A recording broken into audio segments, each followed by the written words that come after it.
siete nelle corsie di destra a stare nelle corsie centrali.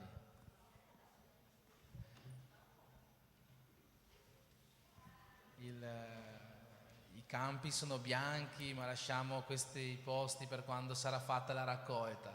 Per il momento teniamo i posti centrali qua per stare più vicini ad adorare il Signore. Amen.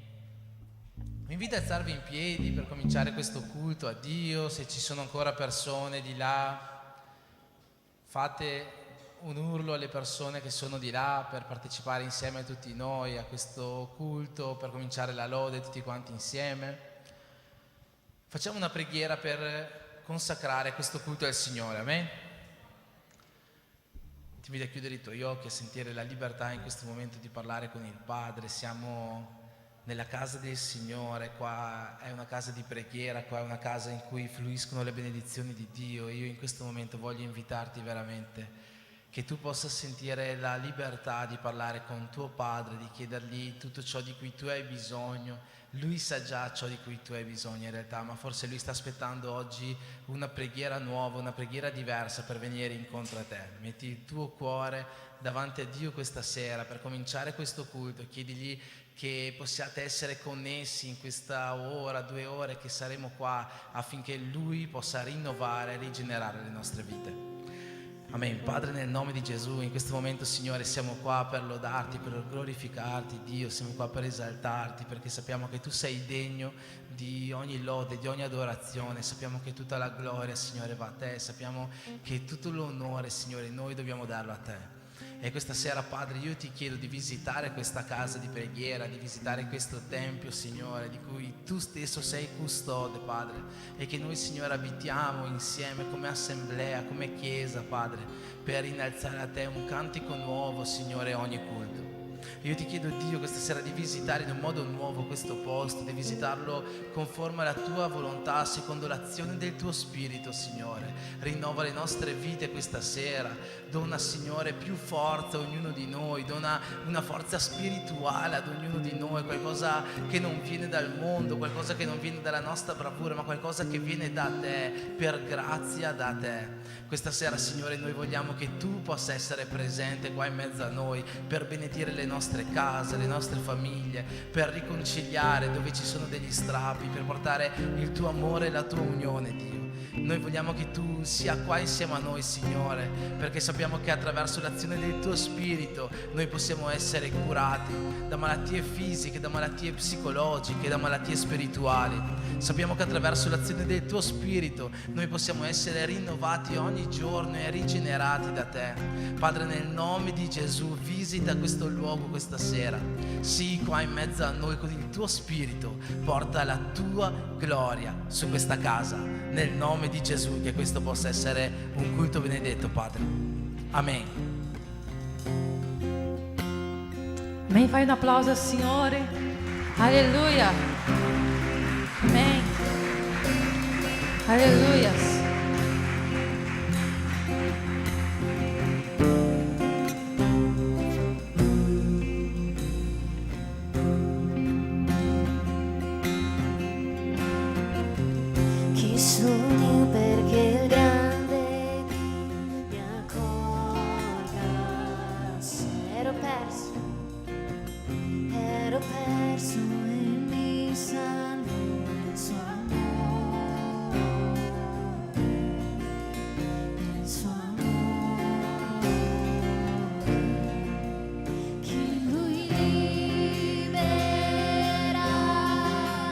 Liberosa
c'è nella casa sua, tenebroso.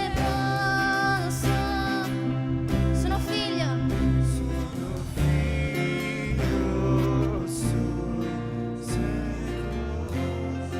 Amen. Io voglio raccontarvi una cosa che è successa. Un giorno stavamo giocando con i giovani e mi ricordo che Giacomo aveva detto una frase più o meno così: che tu non puoi farmi niente se io so chi sono. Quindi se noi sappiamo chi sono, se abbiamo ben chiara la nostra identità, non può succedere niente, nessuno può intaccare la nostra fede, la nostra convinzione di chi siamo, il nostro valore in Dio. E ci sono molti esempi nella Bibbia di molti personaggi che sono caduti, che hanno fatto degli errori, ma l'opinione di Dio su di loro non è mai cambiata, perché non importa ciò che tu fai, l'opinione di Dio non cambierà mai su di te. Davide, il re, ha sbagliato, ma l'opinione di Dio non è cambiata, lui rimane l'uomo secondo il suo cuore.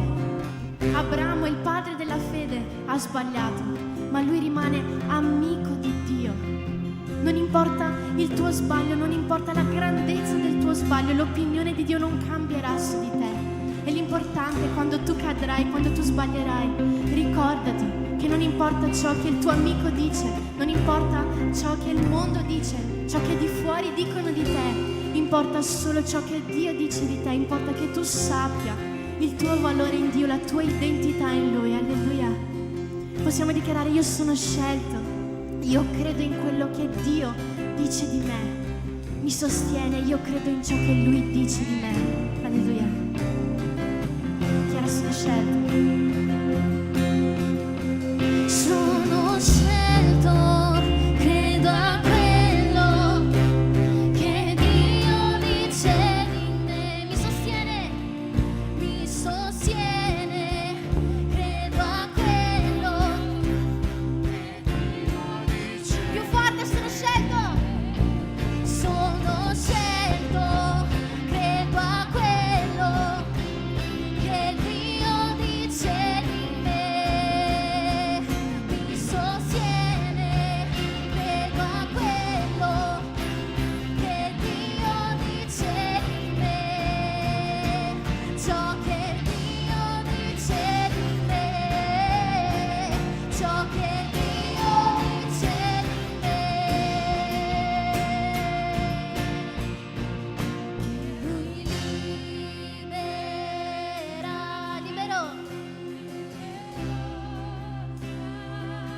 Sono figlio,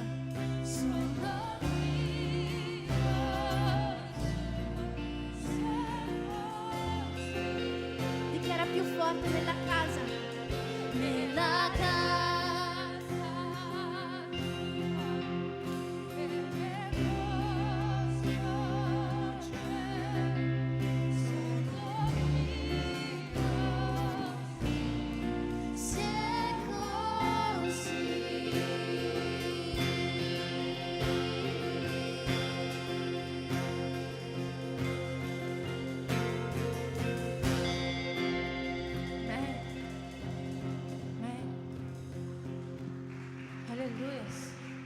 La Chiesa può cantare ancora una volta: sono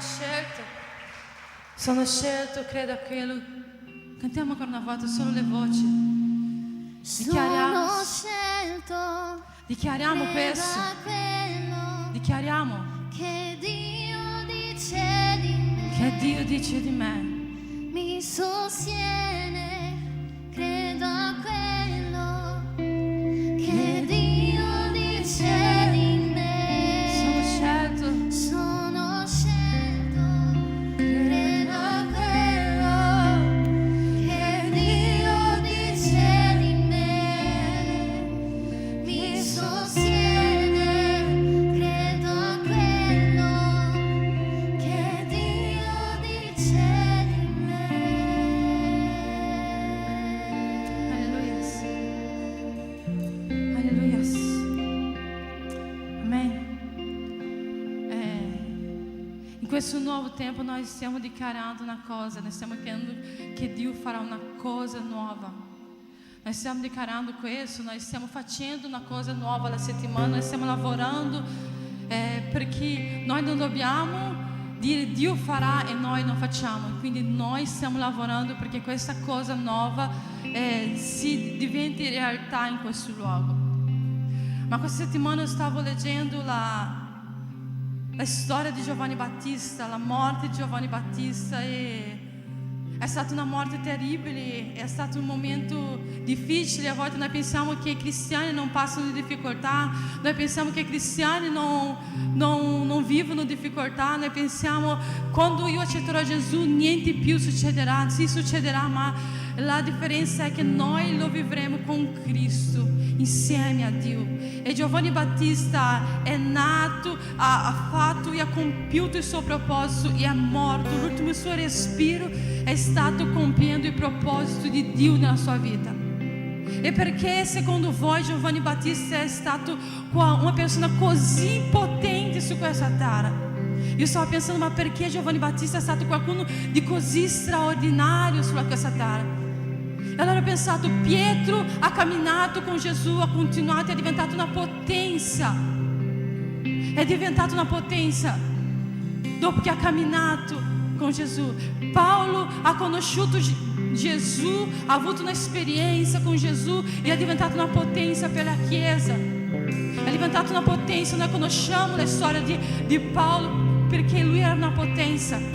Ma Giovanni Battista, chi era Giovanni Battista? Giovanni Battista è colui che ha creduto prima che succedesse. Lui non ha visto Gesù, lui ha sentito che Dio manderebbe il suo figlio e lui ha cominciato a predicare questo, credendo nella promessa di Gesù, credendo che Gesù sarebbe venuto e sarebbe veramente trasformato questa nazione, questo mondo. Giovanni Battista è stato colui che ha predicato senza conoscere Gesù, senza che Gesù fosse venuto, senza sapere di Gesù. Giovanni Battista ha fatto qualcosa di straordinario. Lui ha creduto nel nuovo senza vedere il nuovo. Lui ha creduto nel nuovo senza vedere il nuovo. E è ciò che Dio ci chiama a vivere, credere nel nuovo prima di vedere il nuovo, perché dopo che noi abbiamo visto noi possiamo dire io lo sapevo, ma prima di vedere tu puoi dire io so che succederà. Così come Giovanni Battista è stato un grandissimo, perché lui ha creduto prima lui ha creduto. E forse tu non ci credi in ciò che succederà a questo luogo, ma Dio lo farà. Io ti invito a cominciare a credere prima che succeda, perché tu possa fare parte di questo tempo. Io ti invito a mettere la tua fede in azione.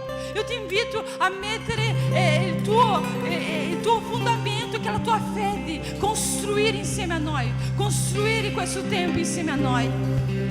Il Signore chiamano Giovanni Battista in questo tempo, in questa chiesa, che hanno l'audacia di Giovanni Battista, che preghino, che vivano prima che succedano. Una cosa nuova comincerà nella nostra vita, quando la nostra fede comincerà ad agire, la nostra fede comincerà ad agire, perché il nostro Dio può muovere montanha, il nostro Dio può alzare i morti. Il nostro Dio può fare cose che noi non vediamo più, ma Dio lo può fare ancora. Non è perché noi non vediamo che Dio non lo può fare. E quindi io ti invito che Dio possa aumentare la tua fede, perché tu possa partecipare di questo nuovo tempo. Le montagne, la parola di Dio dice che se noi diciamo una montagna di spostarsi, lei si sarebbe spostata. E perché la nostra fede a volte diventa così piccola in mezzo al caos, in mezzo alle difficoltà? Dio ci invita a credere prima che succeda. Dio ti invita ad essere un Giovanni Battista, preparare e continuare a dire Signore sta tornando, non importa quello che dicono, non importa quello che parlano, io so che il Signore sta tornando. Dio ci chiama a posizionarsi in questo tempo e a credere che ciò che Dio ha detto è ciò che succederà. Perché il Signore è qui e si muove tra noi. Se tu non credi, il Signore è qui. Se tu credi, il Signore è qui. Se tu lo senti, il Signore è qui. Se tu non lo senti, il Signore è qui. E quindi ti invito a chiudere i tuoi occhi, ti invito a cominciare a chiamare questa presenza, a pregare, ad posizionarti in questo momento contro i combattimenti che la tua mente stia vivendo, contro il caos che la tua mente stia combattendo. Ti invito ad alzare e dici: Signore, io voglio adorarti con libertà, io non voglio essere bloccata, Signore, per il mio pensiero, per la circostanza, per la mia mancanza di fede. Signore, faccia con che io possa sentire e vedere, perché io sono sicura, Padre, che tu sei in mezzo a noi. Io sono sicura che tu ti muovi in mezzo a noi. Io sono sicura, Padre, che ciò può fare di più di quello che il nostro piccolo pensiero questa sera sta immaginando, molto di più, Signore. Spirito Santo, comincia a lavorare in mezzo alla tua Chiesa. Comincia a lavorare in mezzo alla tua Chiesa. Comincia, Signore, a darmi un spirito nuovo, un spirito di audacia, Signore, un spirito di persone che credono, non un spirito di persone che vogliono vedere per dopo dire io sapevo, non una persona che dice io ci sono. Dio farà una cosa nuova, io sono sicuro. Spirito Santo.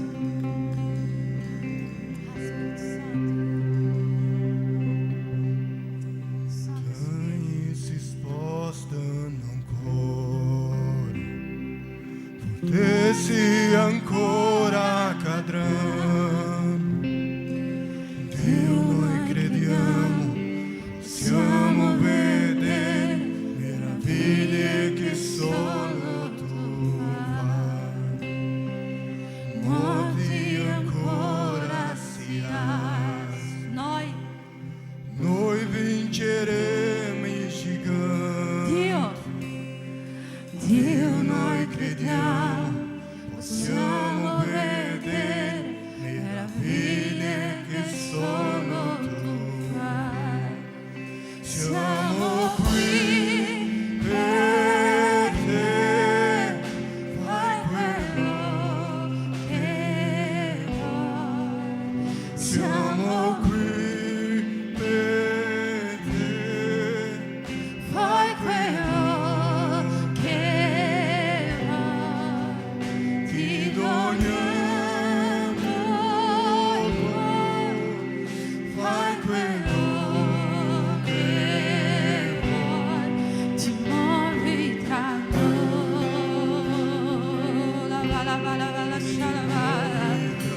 Oh, Spirito Santo, Spirito Santo,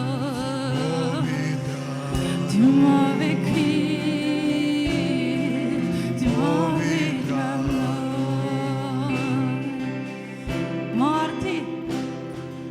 Morti ancora si alzano, noi vinceremo i giganti.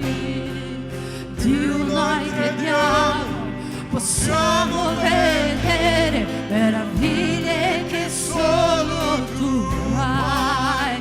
Siamo qui per te, fai quello che vuoi. Siamo qui per te, fai quello che vuoi. Ti doniamo il cuore, fai quello che vuoi. Ti muovi tra noi, ti muovi tra noi, ti muovi tra noi, ti muovi tra noi.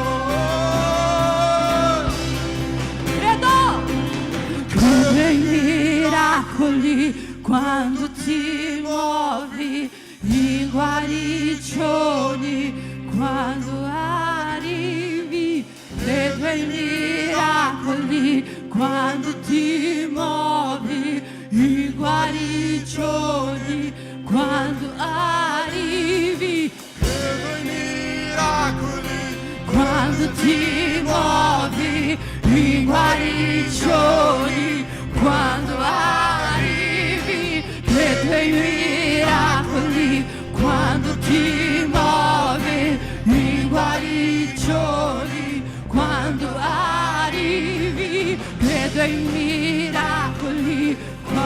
ti muovi in guarigioni, quando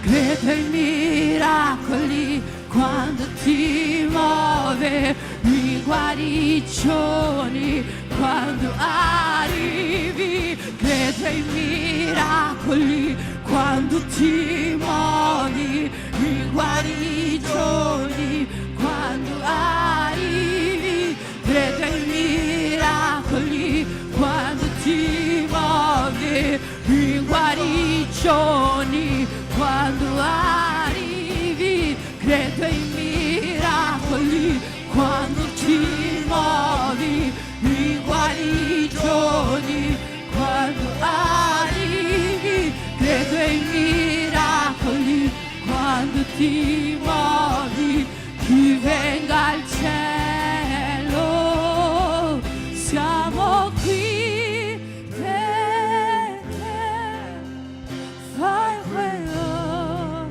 che vuoi, siamo qui per te, fai quello che vuoi, ti vogliamo qua, fai quello che vuoi, muovi tra noi, ti muovi tra noi, ti muovi tra noi, ti muovi tra noi,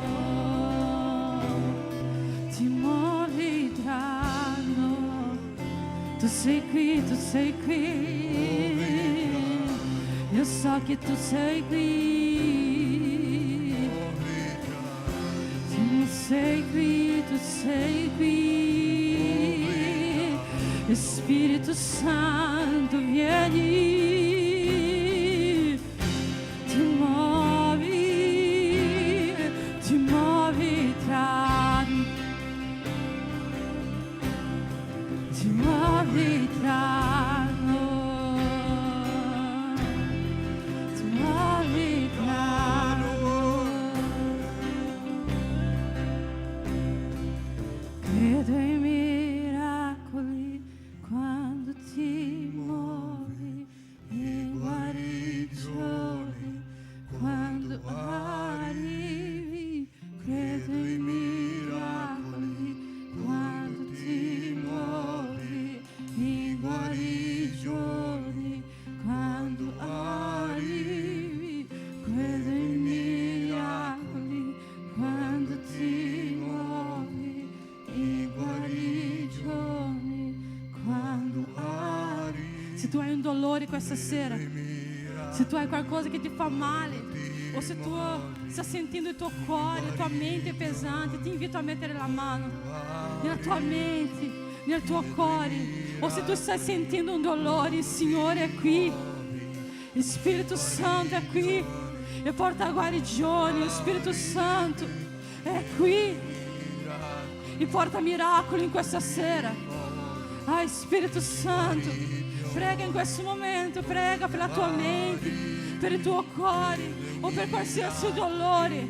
Io credo in un Dio che può fare, io credo in un Dio che può fare, può fare.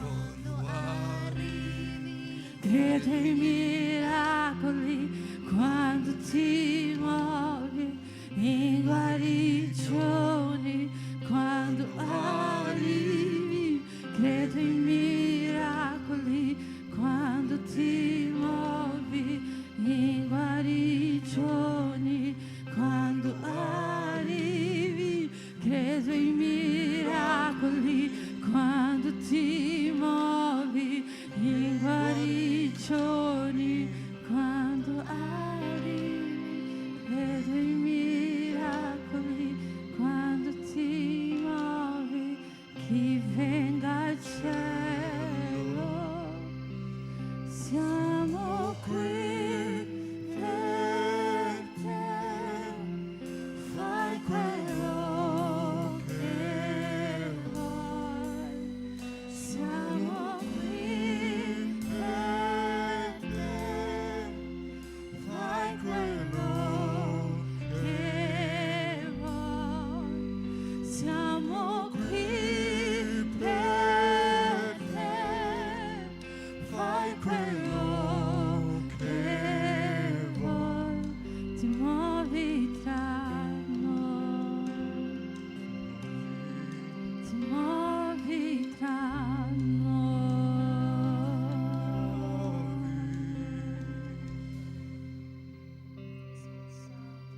Amen. Hai già sentito la presenza dello Spirito Santo che si sta muovendo tra noi questa sera? Amen. Io in questo momento volevo invitare qua alcune persone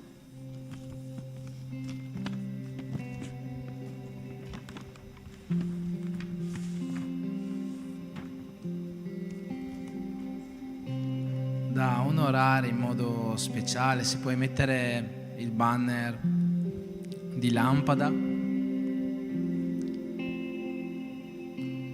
La prima persona che vorrei invitare è John Wesley Costa Consoni. Devi mettere giù lo strumento.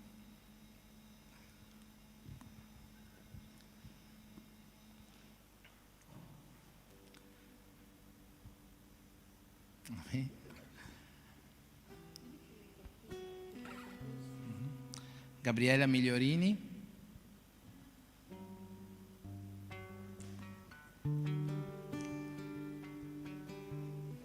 la nostra diaconessa Norma Miranda. Hai di là Norma? Può venire qua un secondo?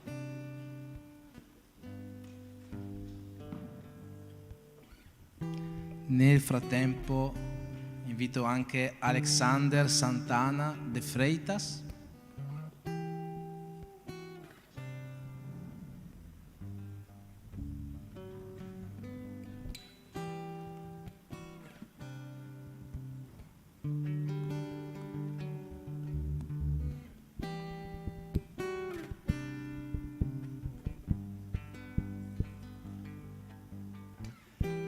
E in questo gruppo di persone ci sarebbe anche la nostra sorella Elisbietta Tribowska, spero di aver detto correttamente, e Fabiana Magnano. Prego, nostra diaconessa Norma Miranda. Loro hanno completato nell'anno scorso, noi abbiamo cominciato a maggio dell'anno scorso la nostra scuola biblica Lampada, e queste persone hanno completato con successo metà corso della scuola biblica. I requisiti per completare metà corso era una percentuale di presenza alle lezioni. Abbiamo fatto anche delle piccole verifiche, dei piccoli test, ma erano test che non valutavano la partecipazione finale. La partecipazione era valutata in base alle presenze, quindi loro 4 insieme a Elisbietta e Fabiana hanno completato la metà del corso del primo anno. Se possiamo fare un applauso a loro.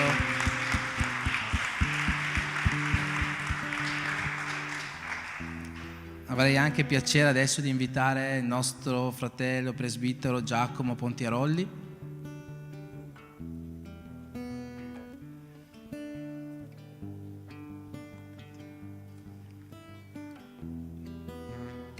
La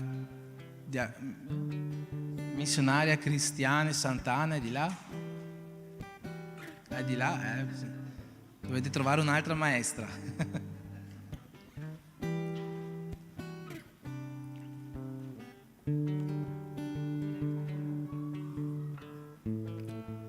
Nostra sorella Catrine Machado da Silva.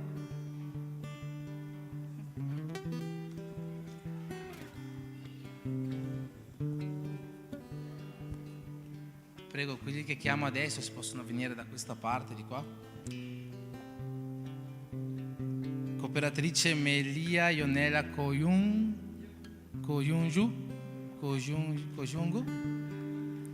Scusate.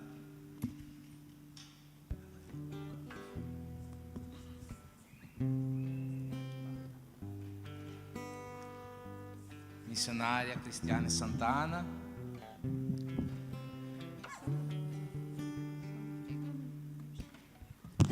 C'è Sandro fuori. Vediamo se c'è. Missionaria Sonia Pighi.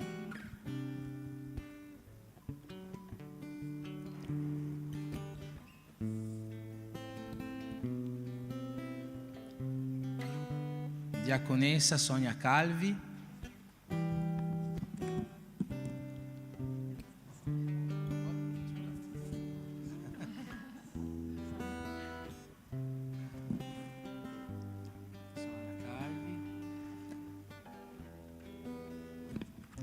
e cooperatrice Tainara Cordeiro.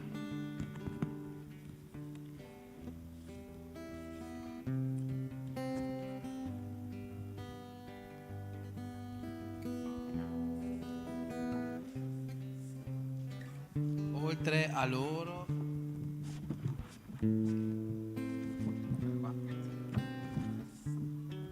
c'è anche il nostro fratello Andrea Calvi, che oggi è rappresentato dalla figlia.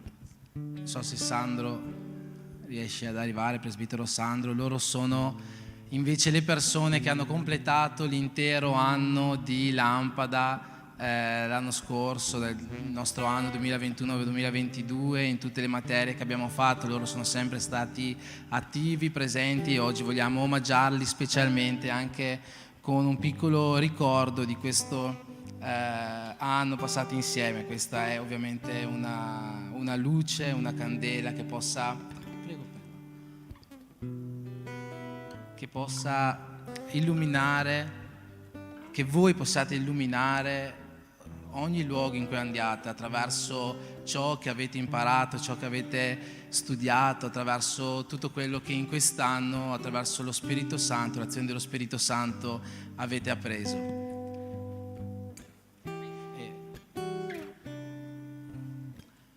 Amen. Possiamo fare un applauso anche a loro che hanno completato interamente, sono stati approvati in questo primo anno della nostra scuola biblica Lampada. Amen.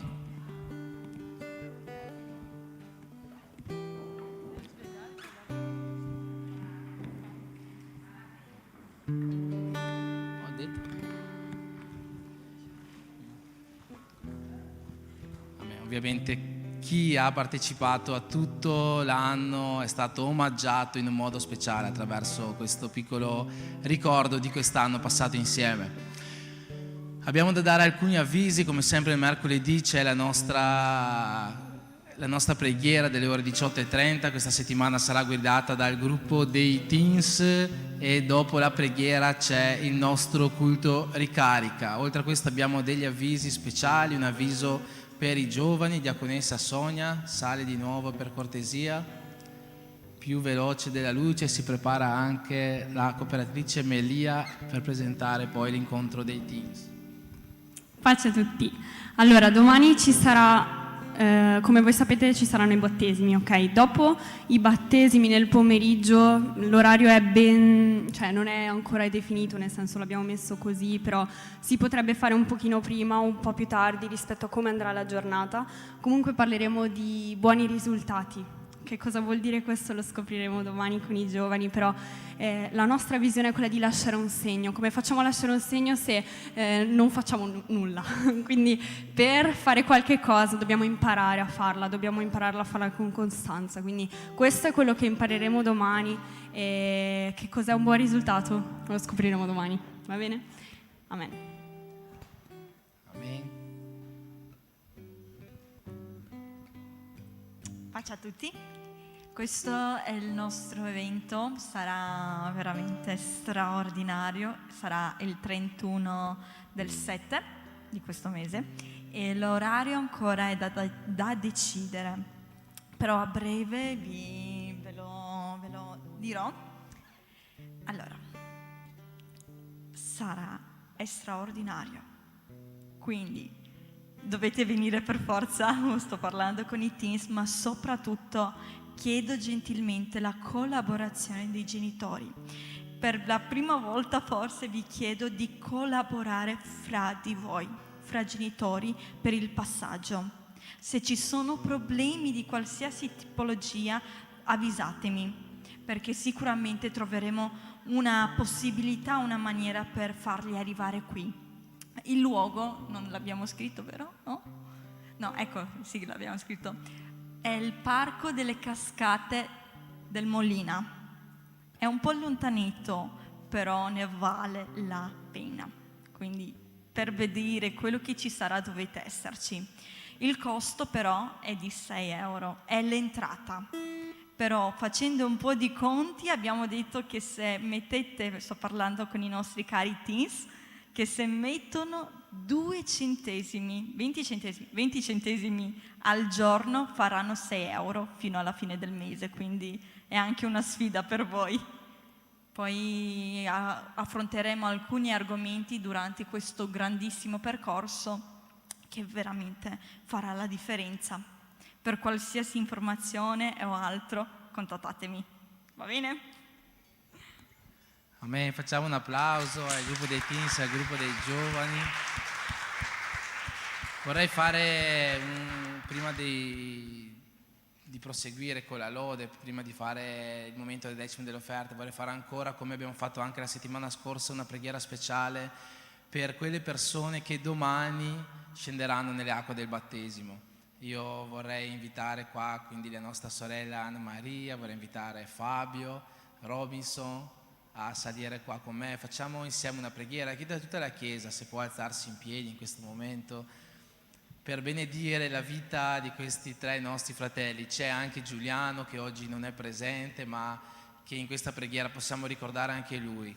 Che Dio possa benedire le loro vite, che questa notte possa essere una notte in cui Dio possa rivelarsi ancora di più a loro, affinché domani, quando scenderanno nelle acque del battesimo, possano essere, se possibile, ancora più convinti di questo passo che stanno dando verso una nuova vita con Dio.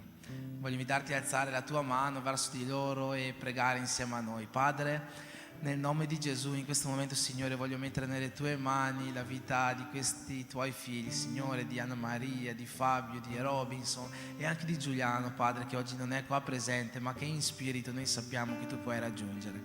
Dio, noi ti vogliamo chiedere che loro possano vivere una vita nuova con te, piena del tuo spirito, piena delle ricchezze che vengono da te, piena della tua gioia, del tuo amore, Signore, piena della tua pace, di tutto ciò che tu puoi farli sperimentare.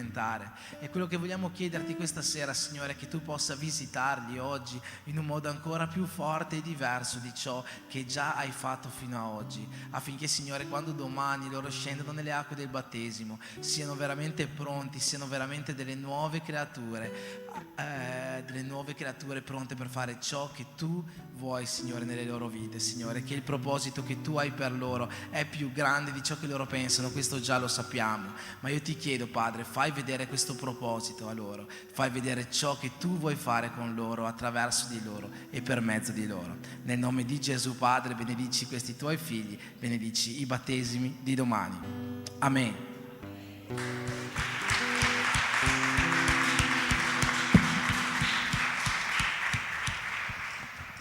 Amen. Quindi domani saremo tutti quanti là a Sirmione per i battesimi. I battesimi sono alle ore 10, io vi dico per un motivo organizzativo, se possibile arrivate prima perché il lago è sempre pieno, quindi chi ha la possibilità di venire lì prima, già prendiamo il posto, già ci sistemiamo affinché noi possiamo passare una giornata veramente bella insieme, una giornata di comunione, una giornata di essere veramente uni in Cristo. Staremo lì dalla mattina fino al pomeriggio. La sorella Natalia insieme a Sandra stanno organizzando per le cose da mangiare, se non ho capito male, quindi scrivete a loro sono comunque i vostri recapiti. Facciamo in modo che sia veramente una giornata perfetta per le persone che scenderanno, per tutta la Chiesa e soprattutto per Dio. Amen. In questo momento ti invito a prendere la tua decima, la tua offerta per fare questo momento di adorazione al Signore e preghiamo insieme affinché Dio possa benedire le nostre decime, le nostre offerte. Portate ciò che avete nel cuore qua all'altare. Amen. Padre, nel nome di Gesù, in questo momento, Signore, vogliamo pregarti per ogni decima, per ogni offerta che verrà portata questa sera alla tua casa, Signore. Io ti chiedo, Padre, di santificarle, ti chiedo, Padre, di consacrarle, di renderle pure a te, Signore, perché questo è ciò che noi ti offriamo e sappiamo, Signore, che però ciò che noi abbiamo da offrirti non è abbastanza puro per arrivare a te. Per questo, Padre, io ti dico in questo momento, ti chiedo di mettere il tuo spirito nelle nostre offerte, ti chiedo di mettere il tuo spirito, Signore, nelle nostre mani, nella nostra primizia, in ciò che più oggi abbiamo nel cuore da portare alla tua casa.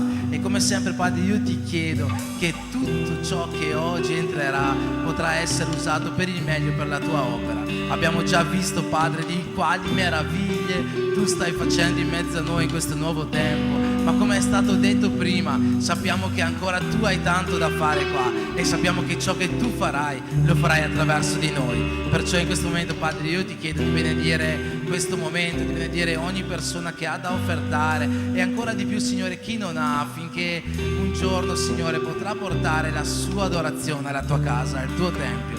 Nel nome di Gesù, Padre, benedici questo momento. Amen.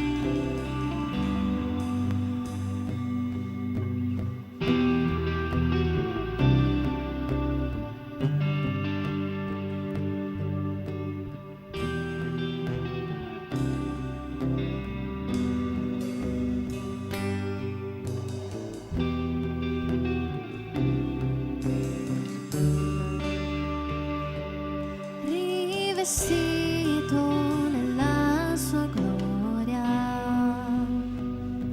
nella pienezza è dove lui sta. La sua voce avvolge cielo e terra, è quel che è in me.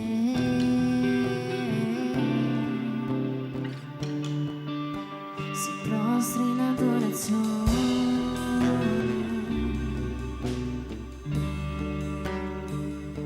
Il suo amore inonda i nostri cuori, la sua passione ci fa rivivere, la sua presenza distrugge ciò che non è reale.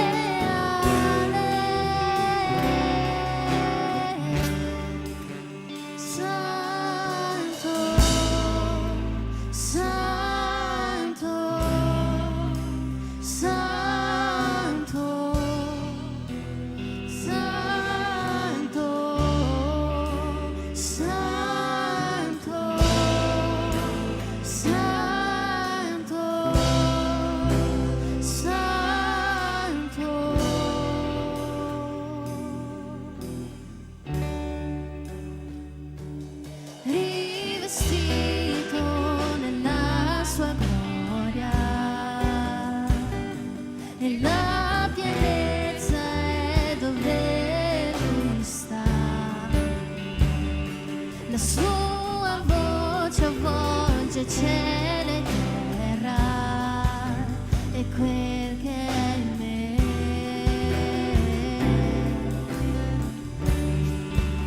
Si prostra in adorazione.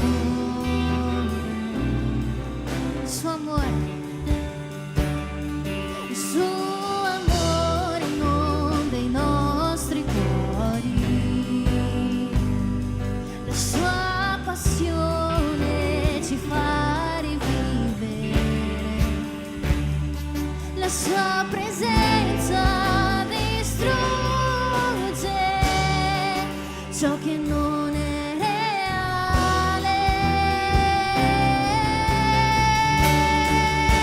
Santo,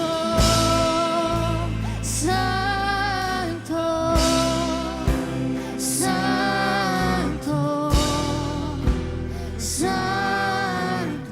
La Chiesa dichiara: Santo, Santo, Santo, Santo. Manda fuoco e gloria, la tua presenza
possiamo sentire solo le voci santo. Santo,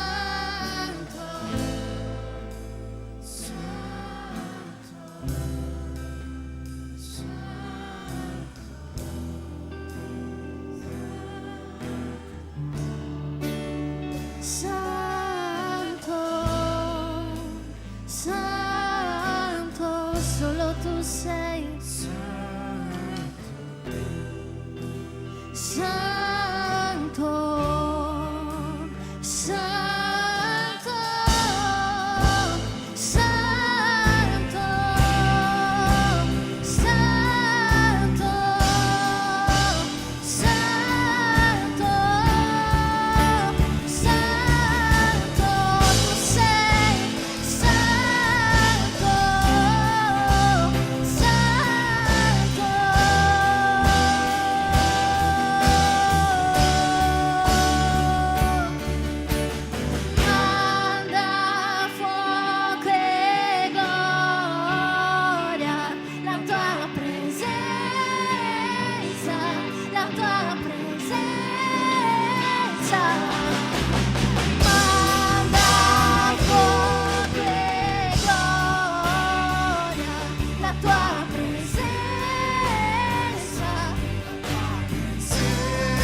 Amen.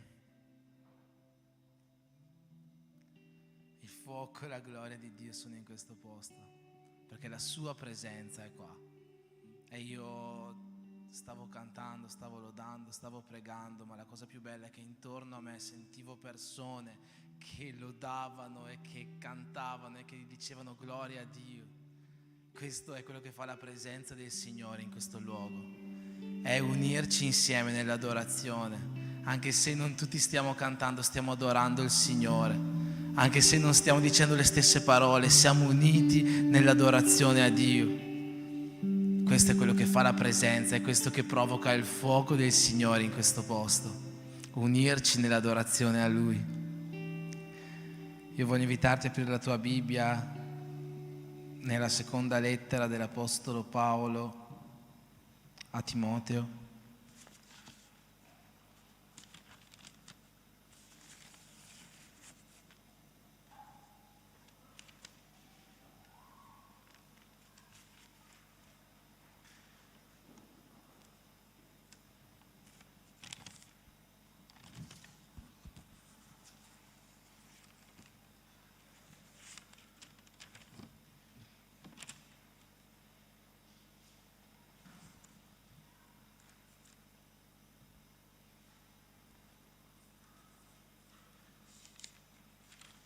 Capitolo 2, versetto 15.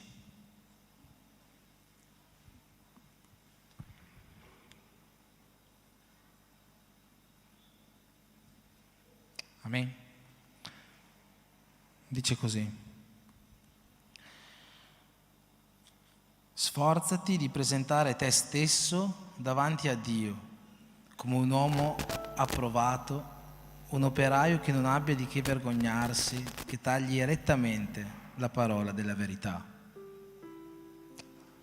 Ti chiedo di sederti, se possiamo fare una preghiera in questo momento. Amen. Padre, nel nome di Gesù, in questo momento, Signore, ascolteremo la Tua parola. E io ti chiedo, Signore, che il messaggio che Tu hai da dare alla Tua Chiesa possa risuonare forte dentro di noi questa sera. Parla ad ognuno di noi ciò che ha bisogno di sentire, Signore, per essere un operaio approvato. Parla ad ognuno di noi, Signore, ciò che ha bisogno di sentire per essere migliore agli occhi Tuoi. Padre, nel nome di Gesù, questa sera che la Tua volontà possa essere fatta per mezzo della Tua parola in mezzo a noi. Amen. Amen. Cercherò di non essere troppo lungo questa sera, sono già le 9:10. Domani dobbiamo svegliarci alle 5 di mattina per essere al lago tutti quanti, massimo alle 7. Fabio fa così con la testa. E questo è un versetto che abbiamo sentito varie volte in questi ultimi culti, no? Cerca di essere sforzati di essere un uomo approvato davanti a Dio, un operaio che non abbia di che vergognarsi. L'abbiamo sentito varie volte perché questo è un testo biblico che si usa spesso quando c'è una consacrazione di qualche operaio, e ne abbiamo avute di recenti, no? Di cooperatori, di diaconesse, di missionari. Abbiamo avuto varie consacrazioni e quindi questo versetto l'abbiamo sentito ripetutamente. Ma non vuol dire che se questo versetto parla specificamente di operai, questa parola è solo per gli operai della Chiesa, ok? Quindi tu che sei un operaio della Chiesa stai molto attento in questo momento, ma tu che non sei un operaio della Chiesa stai altrettanto attento, ok? Perché la parola di Dio è una parola che è per tutti questa sera, anche perché che cosa vuol dire per te essere operaio? Che cosa vuol dire per te essere operaio nella casa del Signore? Vuol dire essere un diacono, una diaconessa? Vuol dire essere una missionaria? Vuol dire essere un presbitero? Qual è la tua concezione dell'essere un operaio qua nella chiesa ADM Verona in via Chioda 92? Cosa vuol dire essere operaio secondo te? La spiegazione dell'essere operaio la possiamo trovare nel libro del Levitico, al capitolo 25. In questo capitolo Dio dice a Mosè di come una persona, uno schiavo può essere riscattato. Ad esempio, facciamo un esempio molto pratico, se vediamo chi c'è qua, Alberto, prendo ad esempio Alberto, è una persona a cui servono dei soldi, e c'è Fabio che è una persona molto ricca. Allora Alberto chiede dei soldi in prestito a Fabio, solo che Alberto fa degli investimenti sbagliati, fa un po' di trading online, perde tutti questi soldi qua e diventa debitore di Fabio e non ha più i soldi da dare a Fabio. Che cosa succede? Secondo la legge che Dio ha dato a Mosè, in questo momento Alberto l'unica cosa che poteva fare era quella di diventare servo di Fabio per ripagare il suo debito. Quindi lui sarebbe dovuto essere servo di Fabio per diversi anni, finché non avrebbe ripagato interamente il debito che lui aveva con Fabio. Solo che Dio specifica anche che se ad esempio Alberto ha un parente che è molto ricco, ad esempio Natalia, facciamo finta? Natalia è una persona molto ricca, no, senza facciamo finta, Natalia è molto ricca, è ricca di Spirito Santo. Se Alberto ha un parente molto ricco, questo parente molto ricco cosa può fare? Può andare da Fabio e dire: Fabio, tu hai questo debito con Alberto, ma io ripago questo debito al posto di Alberto. In quel momento Natalia, pagando a Fabio ciò che Alberto gli doveva, riscatta Alberto, paga tutto il debito e riscatta Alberto. Ma quando Natalia riscatta Alberto, Alberto non è libero, Alberto diventa schiavo di Natalia. Avete capito come funziona la schiavitù, la servitù secondo le leggi di Mosè, no? Se Natalia riscatta Alberto da Fabio, Alberto non è libero, ma diventa servo di Natalia. Ovviamente Natalia è parente di Alberto, quindi a quel punto lì lo può trattare non da servo, ma lo può trattare da parente. Ma teoricamente lui è servo di Natalia. Quando noi abbiamo peccato nel giardino dell'Eden, noi siamo diventati debitori del peccato, e diventando debitori del peccato noi siamo diventati servi del peccato.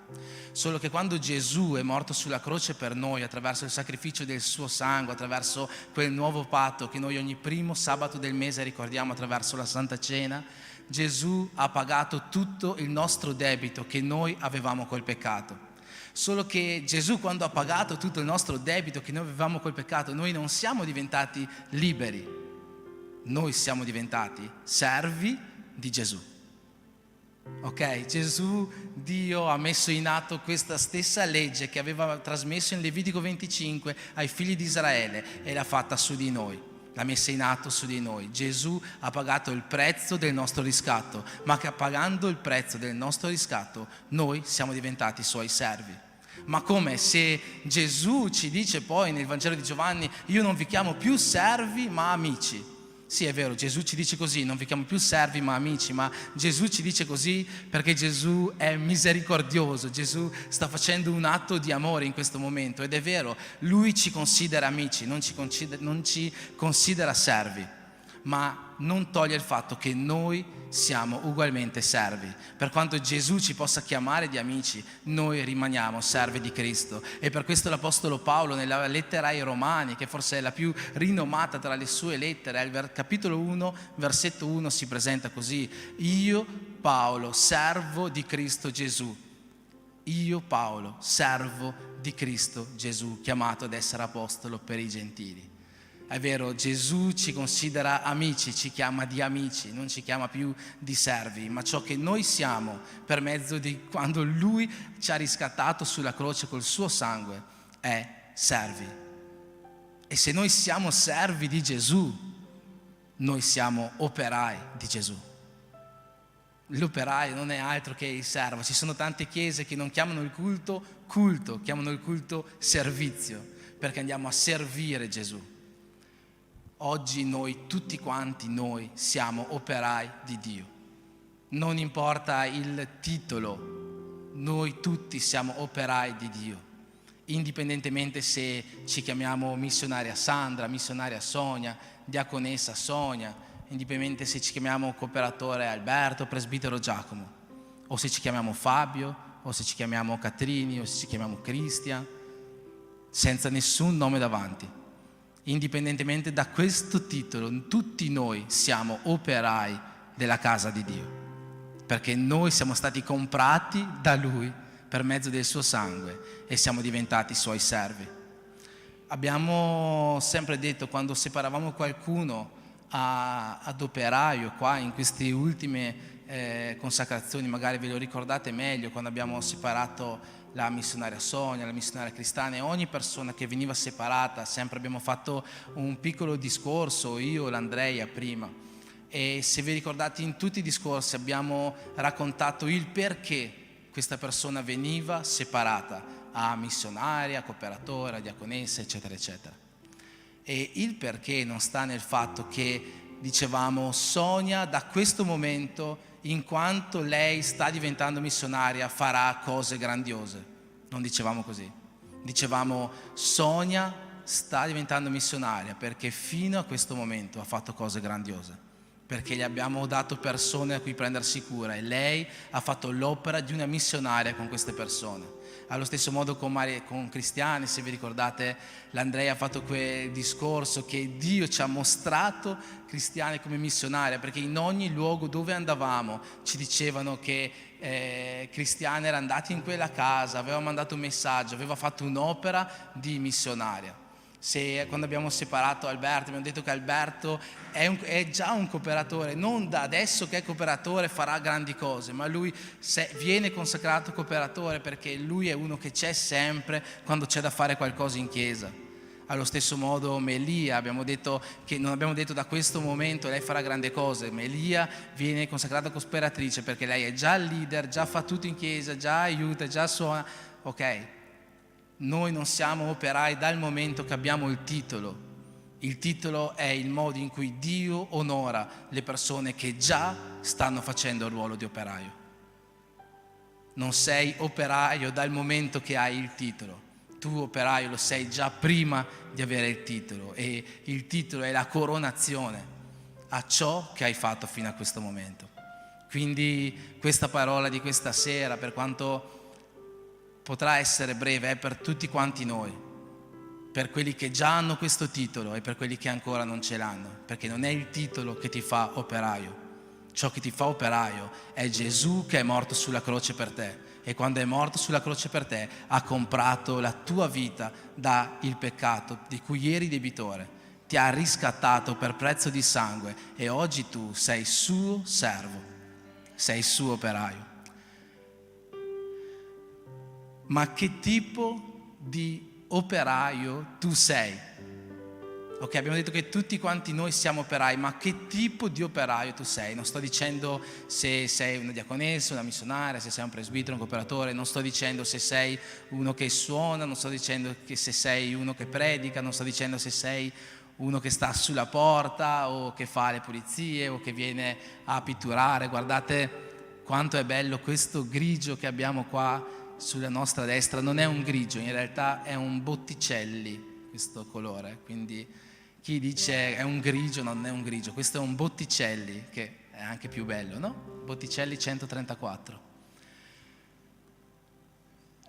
Che tipo di operaio tu sei? Non sto dicendo quello che tu fai in chiesa, ok? Perché io credo molto in tutta questa scala, no? Tutto questo progredire di diaconi, missionari, di presbiteri, evangelisti, eccetera, eccetera. Credo ancora di più in quello che c'è scritto nella lettera agli Efesini, che Dio ha separato alcuni per evangelisti, alcuni per profeti, alcuni per dottori, maestri, alcuni per pastori, alcuni per apostoli. Ok, Dio fa queste cose all'interno della Chiesa, ma il tipo di operaio di cui voglio chiederti oggi che operaio sei. Tu sei un operaio approvato da Dio o tu sei un operaio non approvato da Dio? Che tipo di operaio sei? Guarda la tua vita in questo momento, senza il titolo che c'è davanti, nel caso ci sia, e di che tipo di operaio io sono davanti a Dio. Sono un operaio approvato o un operaio non approvato. Abbiamo letto questo versetto in 2 Timoteo che dice così: sforzati di presentare te stesso davanti a Dio come un uomo approvato, un operaio che non abbia di che vergognarsi, che tagli rettamente la parola della verità. Che tipo di operaio sei? Sei un operaio approvato oppure no? Se vi ricordate, la settimana scorsa abbiamo parlato di una nuova cosa: crescita. Ok? Vi ricordate? Una nuova cosa, crescita. Abbiamo parlato di quel passo in Atti al capitolo 3 di Pietro e Giovanni che trovano quello zoppo fuori dalla porta del Tempio, e di come attraverso la testimonianza di questa guarigione noi possiamo crescere. E il succo della predica era che per crescere noi dobbiamo prendere le responsabilità della nostra vita. Noi non dobbiamo più avere paura di guardare in faccia le responsabilità, ma noi dobbiamo prendere ogni responsabilità della nostra vita. Se noi siamo zoppi, le responsabilità sono cose magari tipo la nostra casa, la nostra famiglia, il nostro ministero, il nostro lavoro, le persone intorno a noi, tutte queste cose. Se invece noi siamo dei Pietro, la responsabilità che noi dobbiamo prendere è la responsabilità dello Spirito Santo che vive dentro di noi, e come noi dobbiamo usare questo Spirito Santo per benedire la vita delle persone, per fare la differenza in questo mondo. Ma che cosa comporta una crescita?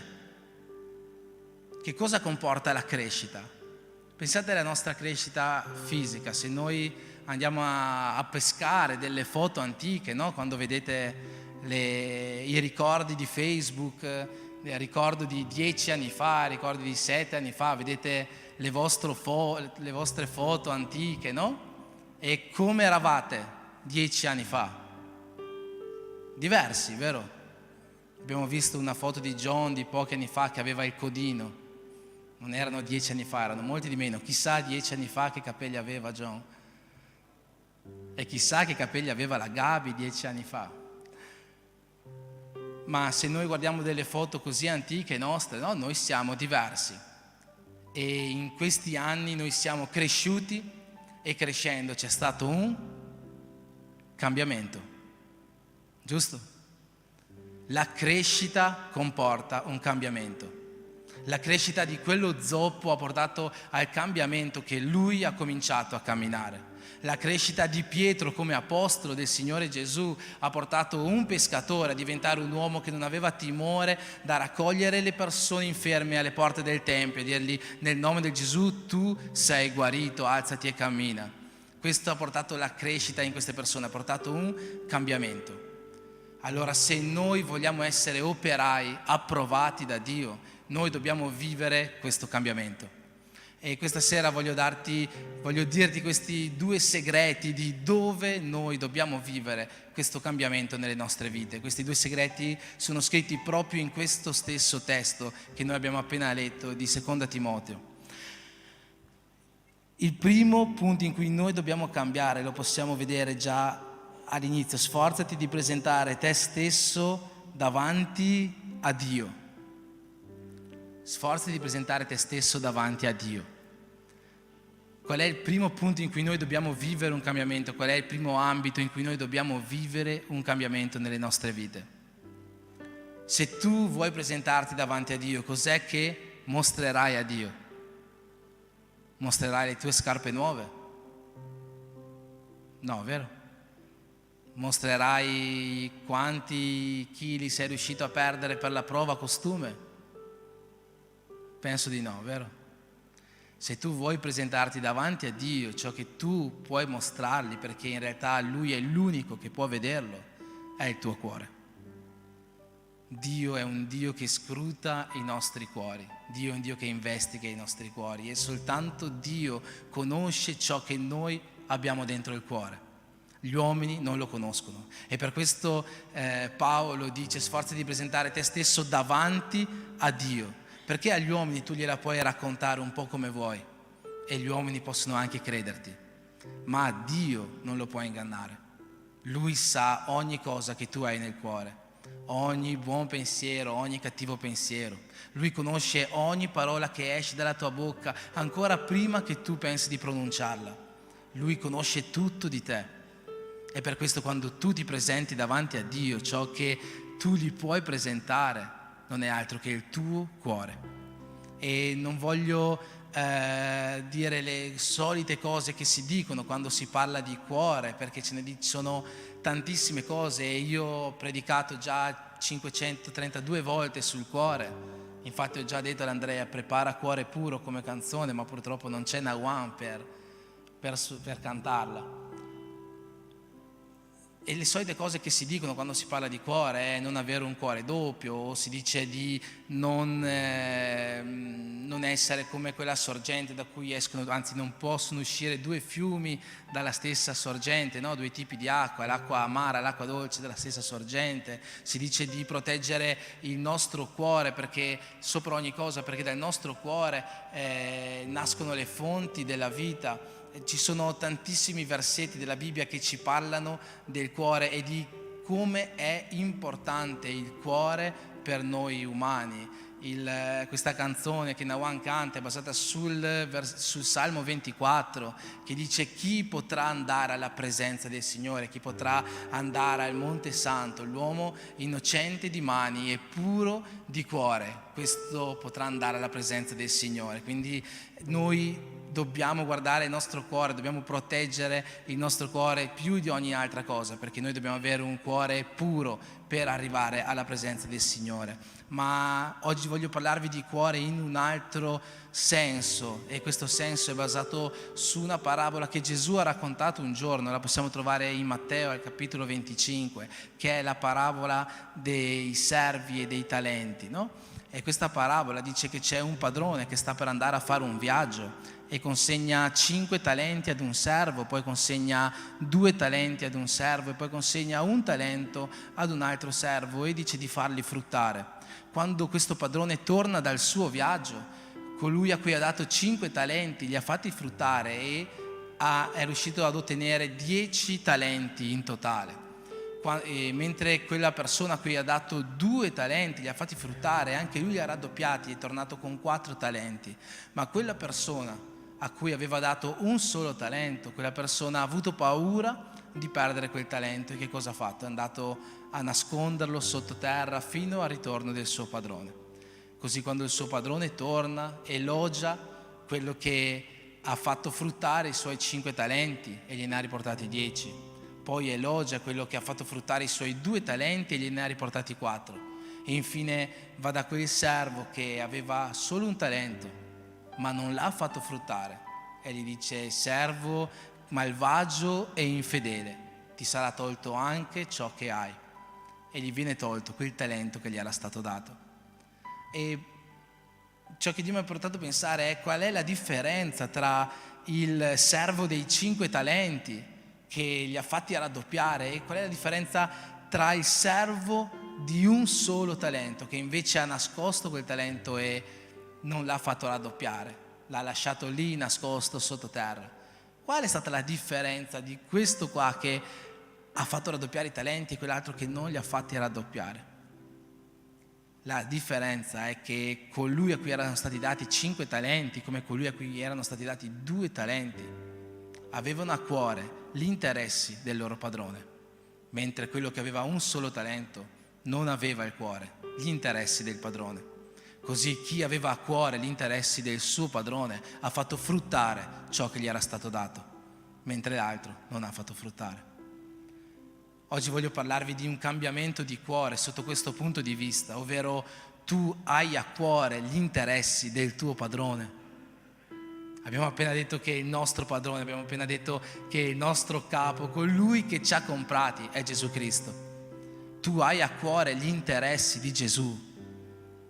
Hai a cuore gli interessi di Gesù. Ognuno di noi può sapere quali sono gli interessi di Gesù.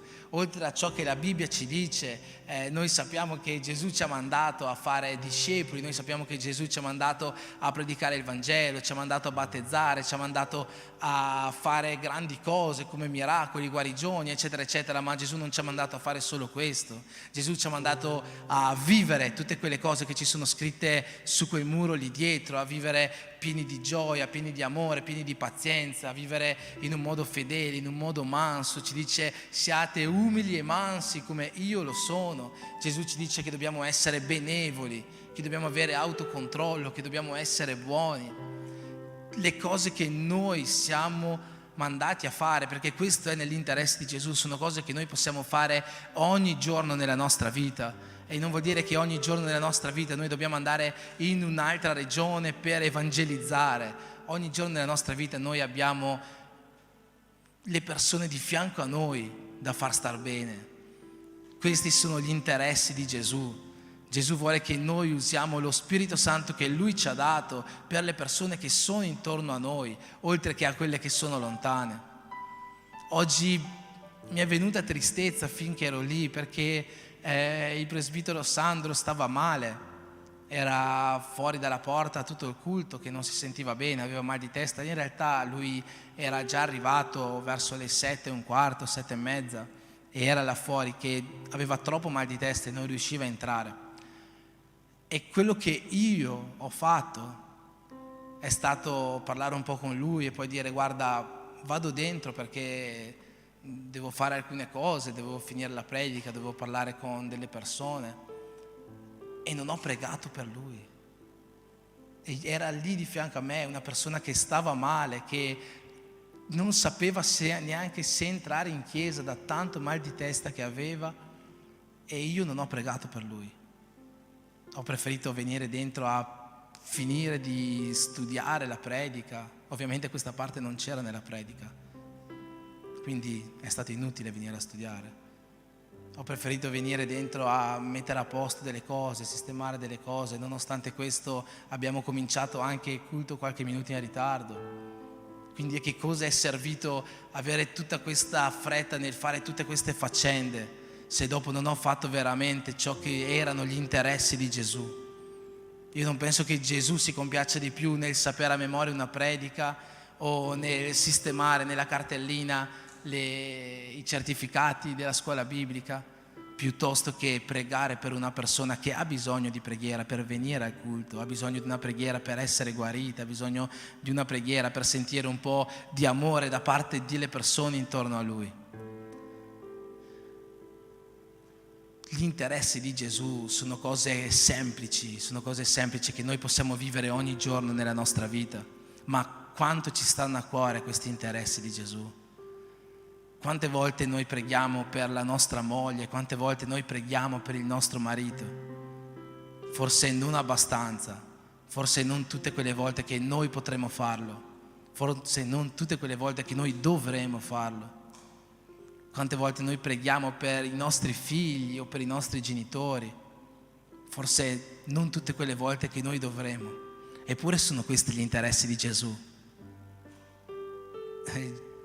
Tu come puoi pensare di andare a evangelizzare una nazione se non riesci a pregare per la persona che è in casa di fianco a te? E questo è un discorso che vale per tutti quanti noi. Quante volte noi potremmo fare gli interessi di Gesù, ma forse tante volte non capiamo o non li abbiamo così tanto a cuore come dovremmo averli. Il cambiamento che Gesù vuole da parte nostra per essere approvati davanti a Lui è un cambiamento di cuore, perché noi dobbiamo avere un cuore come il suo, noi dobbiamo avere a cuore i suoi interessi. Davide aveva a cuore gli interessi di Dio. Davide, l'uomo secondo il cuore di Dio, aveva a cuore gli interessi di Dio. Tu hai a cuore gli interessi di Dio? Se non hai a cuore gli interessi di Dio, se vedi che tante volte sbagli in questo, allora il mio consiglio oggi è quello: ricerca un cuore simile a quello di Dio, per avere gli stessi interessi di Dio, per essere un uomo, un operaio approvato davanti a Lui. Amen. Il secondo campo nel quale noi dovremmo avere questa trasformazione si trova sempre nello stesso versetto: sforzati di presentare te stesso davanti a Dio come un uomo approvato, un operaio che non abbia di che vergognarsi, che tagli rettamente la parola della verità. Che tagli rettamente la parola della verità. Che cosa significa questa frase? Che tagli rettamente la parola della verità. Quando si dice tagliare qualcosa, significa l'esaminare qualcosa, il capire qualcosa a fondo. In veronese, in dialetto, si dice vuto che te la taglia so, nel senso vuoi che te la spieghi proprio bene, perché il tagliare qualcosa è proprio lo spiegare qualcosa, l'esaminare, il capire a fondo qualcosa. E cos'è che noi dobbiamo capire a fondo, cos'è che noi dobbiamo esaminare a fondo? La parola di Dio, sì certo, ma perché noi dobbiamo esaminare, capire la parola di Dio? Perché noi come operai dobbiamo avere un rinnovamento della nostra mente. In Romani al capitolo 12 c'è scritto: siate trasformati tramite un rinnovamento della vostra mente. Ma qual è questo rinnovamento che noi dobbiamo auspicare? Cos'è questo cambiamento che noi dobbiamo auspicare per essere veramente approvati davanti a Dio? Per essere operai approvati davanti a Dio, noi dobbiamo avere un cambiamento nel nostro discernimento. Vuoi essere un operaio approvato davanti a Dio? Chiedi a Dio più discernimento. Ma è difficile avere discernimento. Il discernimento è uno dei doni dello Spirito Santo.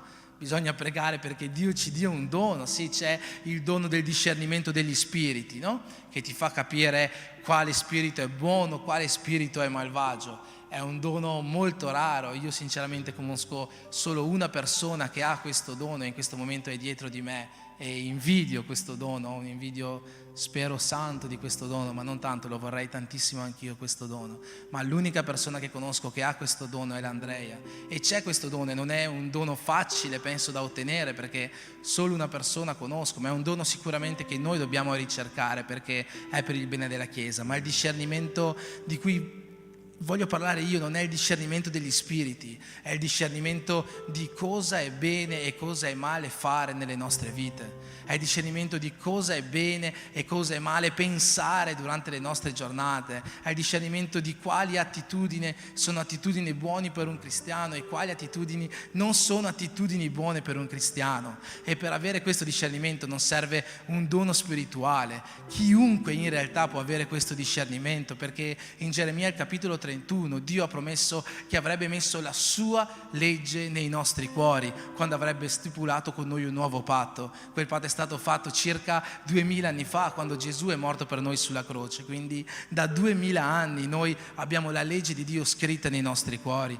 Quindi ognuno di noi può sapere cosa è sbagliato e cosa è giusto fare. Ognuno di noi ha già questo tipo di discernimento. Tutti quanti noi sappiamo che se stiamo uccidendo qualcuno stiamo facendo una cosa sbagliata. Tutti quanti noi sappiamo che se stiamo rubando stiamo facendo una cosa sbagliata. Allo stesso modo tutti quanti noi sappiamo che se facciamo la carità a un bisognoso stiamo facendo una cosa giusta, perché la legge di Dio è scritta dentro i nostri cuori. Il problema è che non basta avere il discernimento che tutti quanti noi possiamo avere. Noi non solo dobbiamo avere questo discernimento, ma noi dobbiamo vivere con discernimento. E questo spesso è più difficile, perché vivere con discernimento significa tante volte vivere una vita di rinunce. Perché tante volte noi sappiamo che fare una cosa sbagliata non la dobbiamo fare, ma fare quella cosa ci piace così tanto che non riusciamo a tirarci indietro, non riusciamo a rinunciare a questa cosa.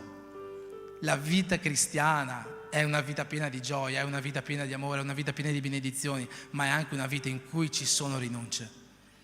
E non vuol dire che le rinunce siano un peso sulle nostre vite, perché la diaconessa Sonia ha predicato mercoledì che il no di Dio porta a un sì successivo che è ancora più grande e inaspettato nelle nostre vite. Quindi ci sono rinunce, sì, ma la rinuncia che noi facciamo per Dio è per un bene molto più grande che Lui ha per noi successivamente.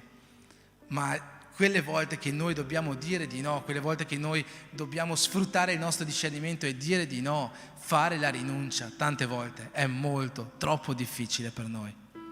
Eppure questo è quello che ci chiede Dio per essere un operaio approvato davanti a Lui. Se vuoi essere un operaio approvato davanti a Dio, devi sapere nelle cose in cui ti mischi.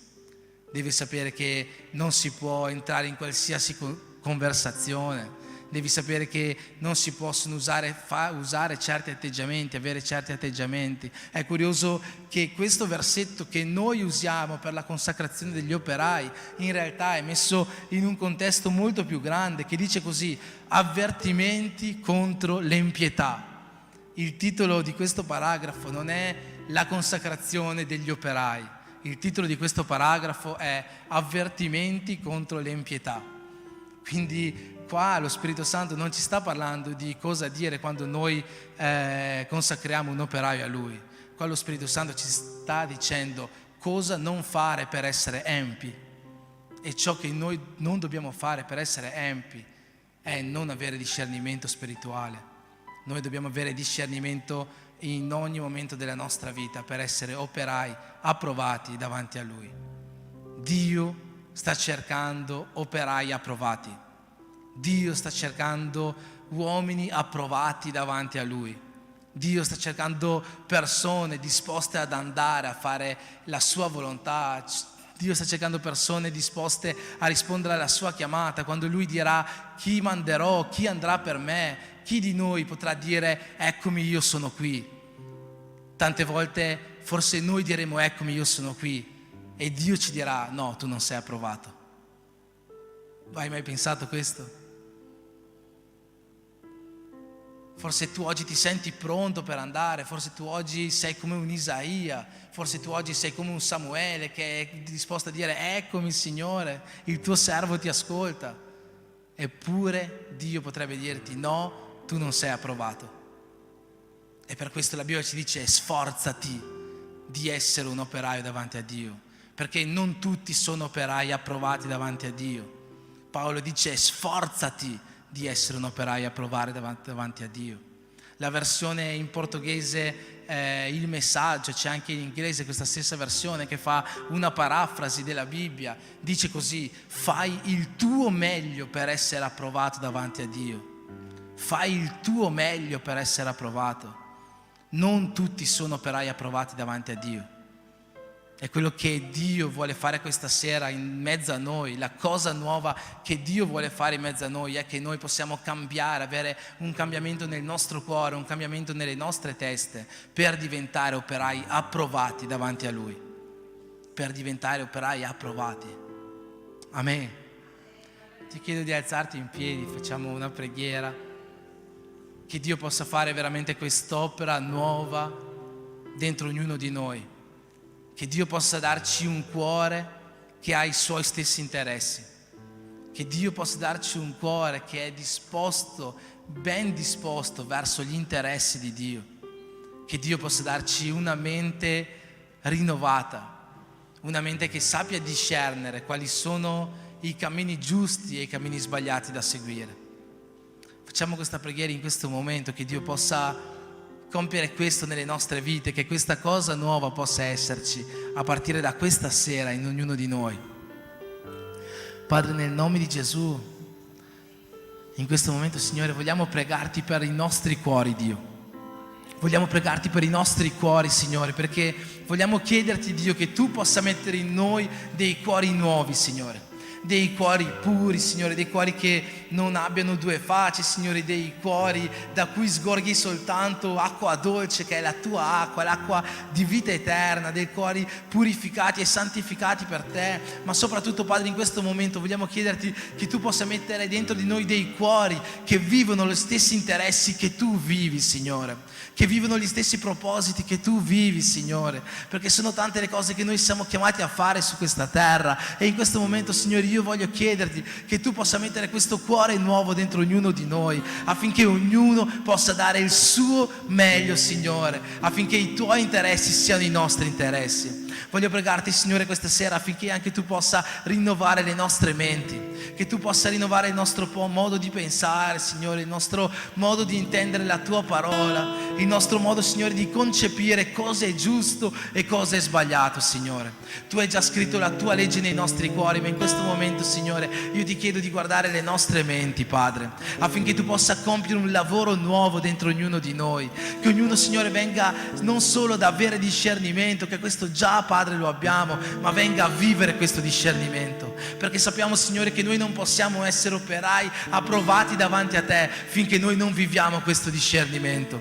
Padre, nel nome di Gesù, io ti chiedo, Signore, di mettere in ognuno di noi questa mente rinnovata, affinché ognuno di noi sappia, Signore, vivere e scegliere ciò che è giusto, Signore, nella sua vita, e lasciare da parte ciò che è sbagliato. perché Signore, come Tu hai scritto, noi viviamo una rigenerazione e un rinnovamento da parte dell'azione dello Spirito Santo. Noi dobbiamo vivere una continua trasformazione di gloria in gloria da parte dell'agire dello Spirito Santo. Padre, nel nome di Gesù, noi sappiamo che Tu stai aspettando persone da mandare. Noi vogliamo essere quelle persone. Fai in modo, Signore, che noi possiamo essere da oggi operai approvati davanti a Te, che non si tirano indietro, ma che sono pronti a compiere la Tua volontà come servi del Signore Gesù Cristo. Nel nome di Gesù.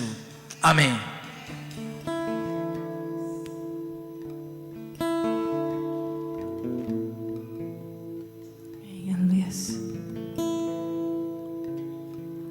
Ti amo, Dio, la tua grazia non fallisce, i miei giorni sono nelle tue mani, dal momento in cui mi alzo fino alla sera, io canterò la bontà del mio Dio. Sei fedele? Sei fedele in ogni tempo. In ogni tempo tu sei buono con me. Con ogni mio respiro io canterò la bontà del mio Dio. Tua dolce voce che mi guida in mezzo al fuoco, nella tempesta, tua presenza mi conforta. So che sei il mio Padre, il mio amico sei, io vivrò la bontà del mio Dio. Sei fedele in ogni tempo, in ogni tempo tu sei buono con me, in ogni mio respiro io canterò la bontà del mio Dio. Sei fedele in ogni tempo, in ogni tempo tu sei buono con me, in ogni mio respiro io canterò la bontà del mio Dio. La tua bontà mi seguirà, La tua bontà mi seguirà, Signore. la tua bontà mi seguirà, Signore. La tua bontà mi seguirà, Signore. Io mi arrendo a te, dono tutto a te, io vivrò solamente. La tua bontà mi seguirà, Signore. La tua bontà mi seguirà, Signore. La tua bontà mi seguirà, Signore.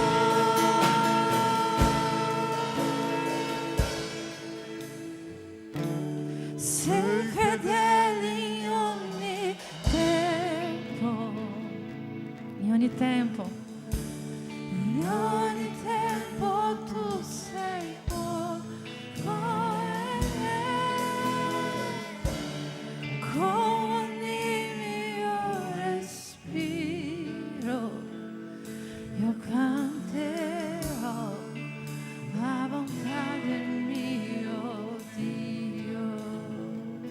sei fedele.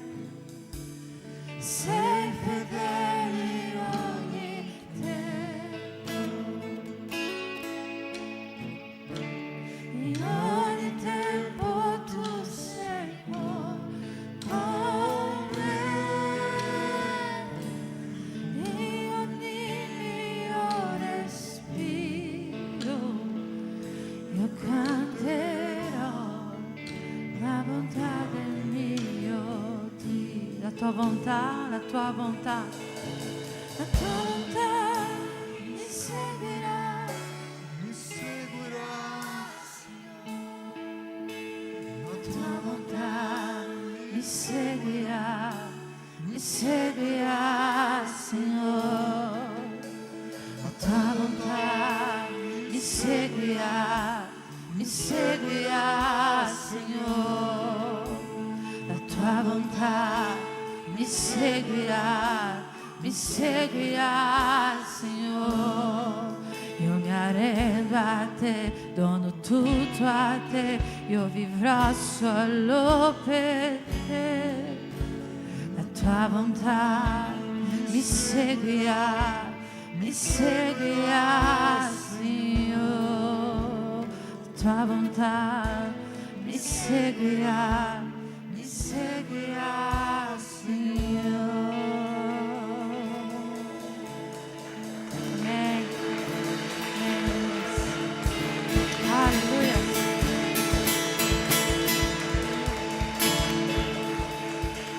Amen. Amen. Volevo prendere un minutino per ringraziare tutti coloro che hanno lavorato ad Adorando il Re. Eravamo in 27 persone che si sono disposti a lavorare, questo è bellissimo, è stato qualcosa di grandioso per la gloria del Signore, gloria a Dio per ogni persona che ha dato il suo tempo, che ha organizzato, però se non fossero le persone che lavorassero insieme a me e a noi, nulla di questo sarebbe successo. E io vorrei raccontarvi due testimonianze. C'è un gruppo che mi ha chiamato e ha detto: guarda, noi stavamo per fermarsi, ma dopo l'evento noi abbiamo preso una carica così grande che abbiamo ricominciato di nuovo. C'è un ragazzo che lui ha detto che lui è uscito dalla chiesa, non voleva più andare in chiesa, non voleva più stare in chiesa. Dopo venire questo evento che il pastore Enrico ha cantato un rap, lui si è rialzato e ha ricominciato a camminare nella presenza del Signore. Questa settimana ha cominciato a fare dei video, ha fatto delle cose, e quindi è grandioso vedere i frutti di ciò che noi insieme abbiamo conquistato e abbiamo fatto per la gloria del Signore Gesù, tutto per la gloria sua. È stato veramente un momento di gioia nella presenza del Signore. Quindi grazie a tutti coloro che hanno disposto a donare il suo tempo, dalle piccole cose alle grandi cose che hanno fatto. È stato tutto fatto perfettamente per la gloria del Signore. Amen.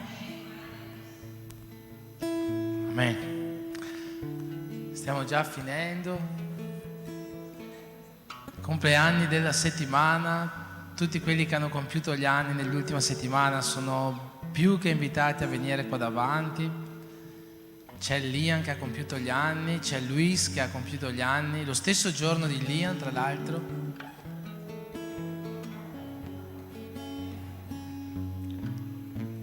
Qualcun altro ha compiuto gli anni in questa settimana? Se si possono accendere le luci.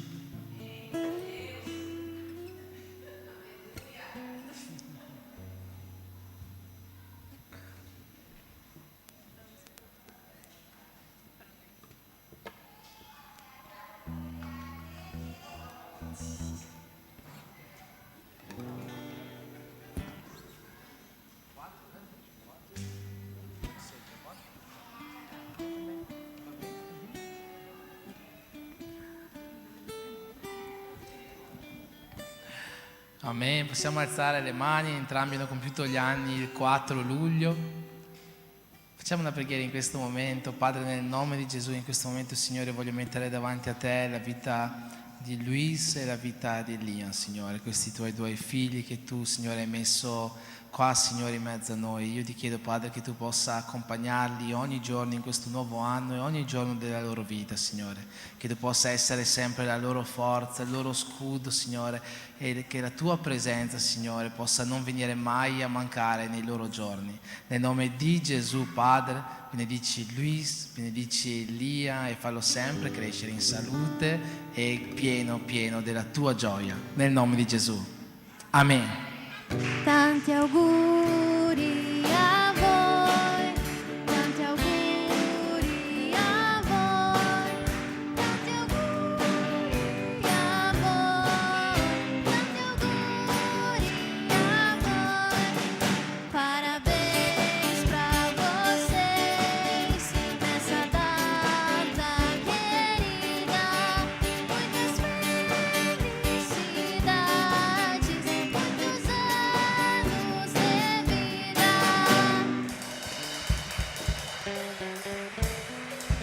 Amen. Che Dio possa benedire il resto della tua settimana, che Dio possa benedire la tua vita, che Dio possa mettere in ognuno di noi un cuore nuovo e che Dio possa rinnovare ogni giorno le nostre menti per farci essere operai, uomini e donne di Dio, approvati davanti a Lui. E che l'amore di Dio Padre, che la grazia di Gesù Cristo e lo Spirito Santo di Dio siano con tutti quanti noi e insieme possiamo dire Amen. c'è cucina.